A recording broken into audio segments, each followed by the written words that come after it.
Assalamualaikum warahmatullahi wabarakatuh. Perkenalkan, nama saya Hilma Hidayanti.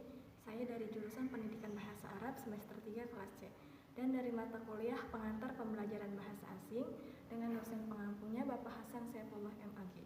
Di sini saya akan menjelaskan tentang ahamiyah al-lughah al-arabiyah, yang mana terdirinya dari kedudukan bahasa Arab di level internasional.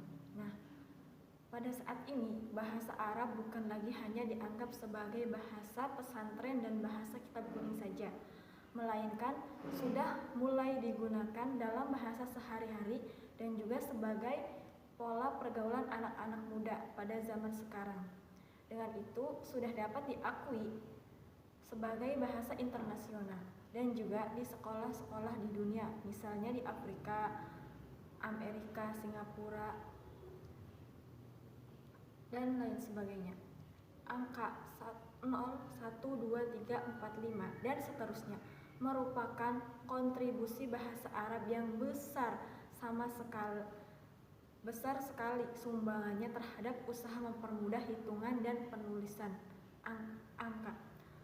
Atas angka Romawi yang kurang realistis, itulah sebabnya di dalam sebuah kamus bahasa Inggris, angka-angka tersebut dinamai Arabic numerals. Ini membuktikan keinternasionalan bahasa Arab yang tidak disangkal sama sekali. Peran bahasa Arab dalam keagamaan. Sebagai bahasa yang hidup, bahasa Arab baik yang berbentuk klasik maupun modern mempunyai peranan yang sangat penting dalam bidang agama Islam. Sejak bahasa Arab yang tertuang dalam Al-Quran didengarkan hingga kini, semua pengamat berat maupun Muslim Arab menganggapnya sebagai bahasa yang memiliki standar yang tinggi dan keelokan linguistik yang tertinggi, yang tiada taranya. Ali Al-Najjar dalam Syahin mengungkapkan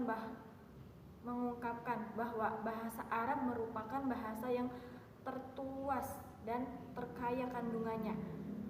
Deskripsi dan pemaparannya sangat mendetail dan dalam. Sementara Abdul Hamid bin Yahya dalam Al-Hashimi berkata, "Aku mendengar Syu'bah berkata, pelajarilah bahasa Arab, karena bahasa Arab itu menambah ketajaman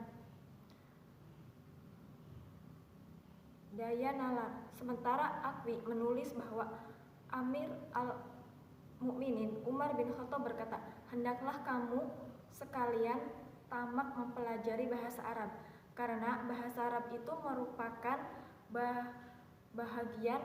bagian dari agamamu."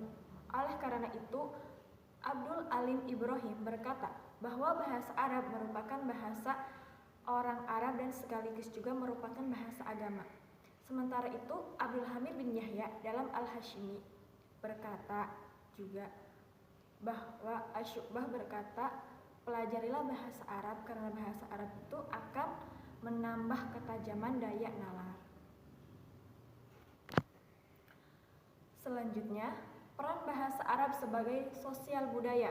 Tidak ada dipungkiri peranan bahasa Arab dalam masyarakat dan kebudayaan Indonesia telah menjadi bagian yang sangat penting sejak perkembangan Islam di Nusantara.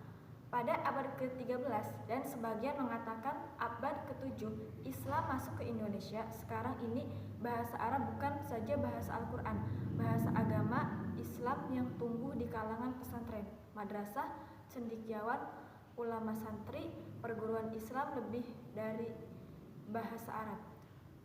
Berperan penting terhadap perkembangan bahasa Indonesia sebagaimana disebutkan awal, banyak kata bahasa Arab yang kemudian diserap oleh bahasa Indonesia atau bahasa-bahasa daerah lainnya. Sebagai contoh